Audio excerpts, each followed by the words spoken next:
Volver al amor, de Marianne Williamson. Primera parte, los principios. Capítulo 1. El infierno.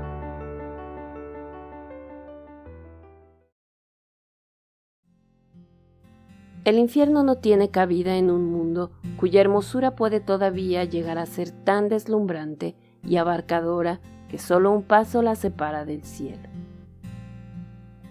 1. La oscuridad. Tu viaje hacia la oscuridad ha sido largo y penoso, y te has adentrado muy profundamente en ella. Lo que sucedió con mi generación fue que nunca crecimos. El problema no es que estemos perdidos o seamos apáticos, narcisistas o materialistas. El problema es que nos sentimos aterrados. Muchos sabemos que tenemos lo que se necesita: la presencia, la educación, el talento, las credenciales. Pero en ciertos dominios estamos paralizados. No nos detiene algo de afuera, sino algo de adentro. Nuestra opresión es interna. No nos refrena el gobierno, ni el hambre, ni la pobreza. No tenemos miedo de que nos envíen a Siberia. Tenemos miedo y punto. Un miedo difuso. Tenemos miedo de que nuestra relación de pareja no sea la que necesitamos o de que sí lo sea. Tenemos miedo de no gustar a los demás o de gustarles. Tenemos miedo del fracaso o del éxito. Tenemos miedo de morirnos jóvenes y también de envejecer. Tenemos más miedo de la vida que de la muerte. Se diría que habríamos de sentir cierta compasión por nosotros mismos, inmovilizados como estamos por cadenas emocionales, pero no es así. Solo nos sentimos avergonzados de nosotros mismos porque pensamos que a estas alturas deberíamos ser mejores. A veces cometemos el error de creer que los demás no tienen tanto miedo como nosotros, y eso solo sirve para asustarnos más. Quizás ellos sepan algo que nosotros no sabemos. Tal vez nos falte algún cromosoma. En nuestros días está de moda culpar prácticamente de todo a los padres. Pensamos que por su culpa tenemos tan poca autoestima. Si ellos hubieran sido diferentes, estaríamos rebosantes de amor por nosotros mismos. Pero si te fijas bien en la forma en que te trataban tus padres, verás que, salvo casos extremos, cualquier maltrato que hayas recibido en el pasado de ellos era leve si lo comparas con la forma en que te maltratas tú hoy. Es verdad que quizá tu madre te haya dicho muchas veces: jamás serás capaz de hacer eso. Pero lo que tú te dices ahora es: eres idiota, nunca haces nada bien, la cagaste, te odio. Quizás ellos nos hayan tratado mal, pero nosotros somos crueles. Nuestra generación se ha hundido en un autoaborrecimiento apenas disimulado, y siempre desesperadamente incluso estamos buscando una salida, ya sea por la vía del crecimiento o por la de la huida. Tal vez con este diploma lo consigamos, o con este trabajo, este seminario, este terapeuta, esta relación, esta dieta o este proyecto.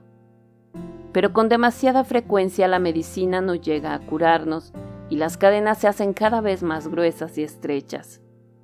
Los mismos seriales se repiten con diferentes personas en diferentes ciudades. Empezamos a darnos cuenta de que el problema somos, de alguna manera, nosotros mismos, pero no sabemos qué hacer con ese descubrimiento. No tenemos suficiente poder para frenarnos.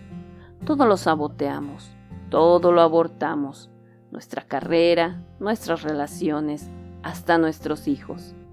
Bebemos, nos drogamos, controlamos, nos obsesionamos, codependemos, comemos en exceso, nos escondemos, atacamos. La forma no viene al caso. Somos capaces de encontrar un montón de maneras diferentes de expresar hasta qué punto nos odiamos. Pero sin duda lo expresaremos. La energía emocional tiene que ir a alguna parte y el autoaborrecimiento es una emoción poderosa. Si se vuelve hacia adentro, se convierte en nuestros infiernos personales, adicciones, obsesiones, compulsiones, depresión, relaciones violentas, enfermedades. Proyectado hacia afuera, se convierte en nuestros infiernos colectivos, la violencia, la guerra, el crimen, la opresión. Pero todo es lo mismo. El infierno también tiene muchas mansiones. Recuerdo hace años haber tenido una imagen mental que me asustó terriblemente. Veía a una niña dulce e inocente que llevaba un delantal blanco de organdí, acorralada contra la pared, gritando desesperadamente. Una mujer maligna e histérica le atravesaba repetidas veces el corazón con un cuchillo. Yo sospechaba que eran ambos personajes, que los dos vivían como fuerzas psíquicas dentro de mí. A medida que pasaban los años, iba sintiendo cada vez más miedo de aquella mujer del cuchillo. Era algo activo dentro de mí. Escapaba totalmente de mi control y yo tenía la sensación de que quería matarme. Cuando estaba más desesperada, busqué un montón de maneras de salir de mi infierno personal. Leí libros sobre la forma en que la mente crea nuestra experiencia, sobre cómo el cerebro es una especie de ordenador biológico que elabora cualquier información que introduzcamos en él con nuestros pensamientos. Piensa en el éxito y lo alcanzarás. Si esperas fracasar, lo conseguirás, leía. Pero por más que me esforzaba en cambiar mis pensamientos, seguía volviendo a los que más me dolían. Se produjeron avances pasajeros. Me esforzaba por tener una actitud más positiva, por recuperarme y conocer a otro hombre o conseguir un nuevo trabajo. Pero volvía siempre a la pauta familiar de traicionarme a mí misma. Finalmente, me portaba de una manera odiosa con el hombre o saboteaba el trabajo. Perdía 5 kilos y los recuperaba rápidamente, aterrorizada por la sensación de parecer atractiva.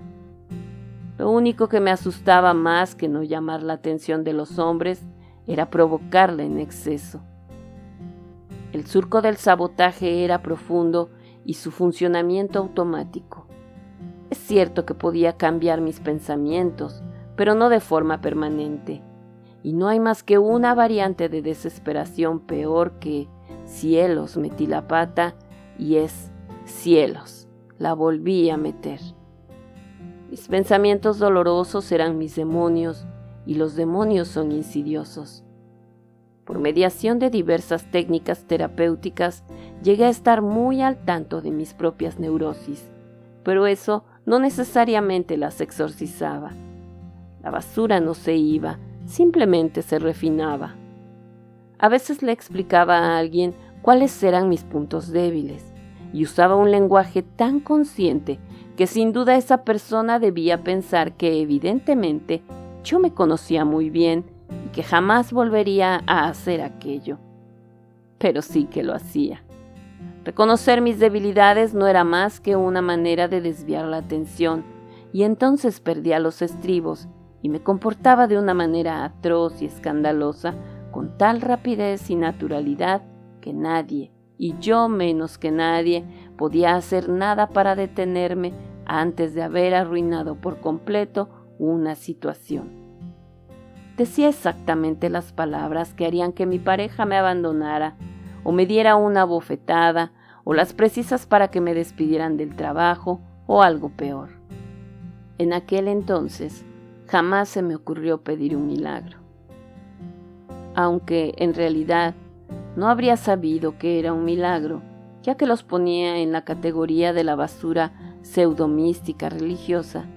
No sabía, hasta que leí un curso de milagros, que es razonable pedir un milagro.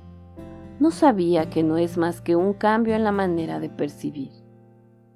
Una vez estuve en una reunión de personas que seguían un programa de 12 pasos y le pedían a Dios que las librara del deseo de beber. Yo nunca había tenido ningún comportamiento adictivo en particular. Lo que me estaba haciendo polvo no era el alcohol, ni tampoco otras drogas.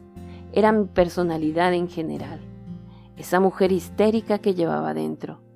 Para mí, mi negatividad era tan destructiva como el alcohol para el alcohólico. Cuando se trataba de encontrarme yo misma a la yugular, era una artista. Era como si fuera adicta a mi propio dolor. ¿Podía pedirle a Dios que me ayudara con aquello? Se me ocurrió que, lo mismo que con cualquier otro comportamiento adictivo, quizás un poder mayor que yo misma podría cambiar completamente las cosas, algo que no habían podido hacer ni mi intelecto ni mi fuerza de voluntad. Entender lo que había sucedido cuando tenía 3 años no había sido suficiente para liberarme. Los problemas que yo pensaba que finalmente desaparecerían seguían empeorando año tras año. No había evolucionado emocionalmente tal como debería haberlo hecho y lo sabía. Era como si hubiera habido un cortocircuito en algún profundo lugar de mi cerebro. Como muchas otras personas de mi generación y mi cultura, había perdido el rumbo hacía muchos años y en ciertos sentidos simplemente nunca llegué a crecer. Hemos tenido la postadolescencia más larga de la historia. Como víctimas de una parálisis emocional, necesitamos retroceder unos pocos pasos para seguir avanzando. Necesitamos que alguien nos enseñe los elementos básicos. En cuanto a mí, me metiera donde me metiera, siempre había pensado que podía arreglármela sola para salir del lío. Era lo bastante guapa, o lo bastante lista, o tenía suficiente talento o inteligencia, y si nada de eso me servía, podía llamar a mi padre para pedirle dinero. Pero finalmente me metí en tantos líos que comprendí que necesitaba más ayuda de la que yo sola podía conseguir. En las reuniones de los programas de 12 Pasos seguía oyendo decir que un poder más grande que yo podía hacer por mí lo que yo no podía hacer sola. No me quedaba nada más que hacer ni nadie más a quien llamar. Finalmente, el miedo llegó a ser tan grande que ya no me sentí demasiado moderna para decir: Dios, por favor, ayúdame.